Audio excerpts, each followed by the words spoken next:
Hello friends, मैं doctor Naseem Khan, consultant surgeon और proctologist. आज हम जो डिस्कशन करेंगे वो हेमरॉइड्स पे करेंगे। हेमरॉइड्स नसें होती हैं जो संडास के रास्ते में होती है और वो दो तरह की होती है, अंदर होती है और बाहर होती है। और हेमरॉइड्स से नॉर्मली हर इंसान को कभी ना कभी एक बार उसका एक्सपीरियंस होता है और उससे जो तकलीफ होती है या जो फीलिंग्स होती है वो कभी पेनफुल होता है, खुजली आना और कभी ब्लड आना वहाँ पे और किसी तरह का डिस्चार्ज आना, बैठने में तकलीफ होना या काफ़ी पेनफुल होता है जो आपको अपने रूटीन काम से डिस्टर्ब कर सकता है। अब जो इंटरनल हेमरॉइड्स होते हैं वो अंदर के हिस्से से आते हैं और वो इंटरनल हेमरॉइड्स 4 तरह के होते हैं। एक जो होता है अंदर रहता है और अंदर से ब्लीडिंग भी आ सकती है, और ग्रेड 2 जो होता है, जो ग्रेड 2 स्टेज 2 जिसको बोलते हैं, वो बाहर के हिस्से में आता है और अपने आप अंदर चला जाता है। सूजन जो अंदर से बाहर आती है और वापस चली जाती है। ग्रेड 3 जो है बाहर आती है सूजन उसकी और हम उसको रिड्यूस करते हैं, अपने हाथों से उसको अंदर डाल सकते हैं। ग्रेड 4 जो है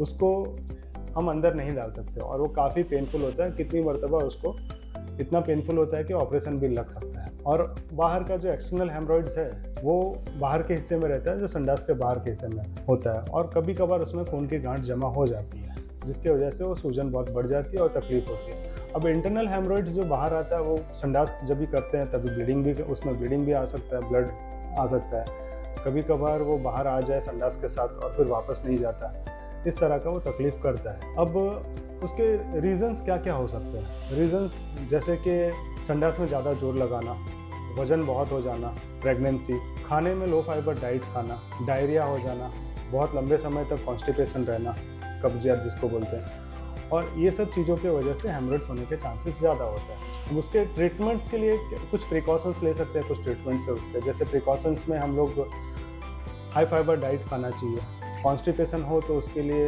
डाइटरी लाइफस्टाइल हमारी अच्छी होनी चाहिए जिससे कि हमें कॉन्स्टिपेशन ना हो या हार्ड स्टूल ना हो, और संडास नॉर्मल होगा तो फिर ये होने के चांसेस बहुत कम होते हैं। तो दूसरा ऑइंटमेंट्स होते हैं कुछ जिससे हम उसको सूजन थोड़ा कम कर सकते हैं। गर्म पानी में बैठना, बहुत दर्द होता है, तकलीफ होता है तो फिर डॉक्टर को दिखा के उसका आगे का ट्रीटमेंट करना चाहिए। सर्जिकल ट्रीटमेंट जो अवेलेबल है उसमें अगर अंदर बाहर दोनों हेमरॉइड्स होते हैं तो स्टेपलर का ऑप्शन भी रख सकते हैं, और लेज़र सर्जरीज काफ़ी इजी और कन्वीनियंट होता है। हेमरॉइड्स पे डिपेंड करेगा एग्जैक्टली हमें क्या प्लान करना चाहिए। Thank you.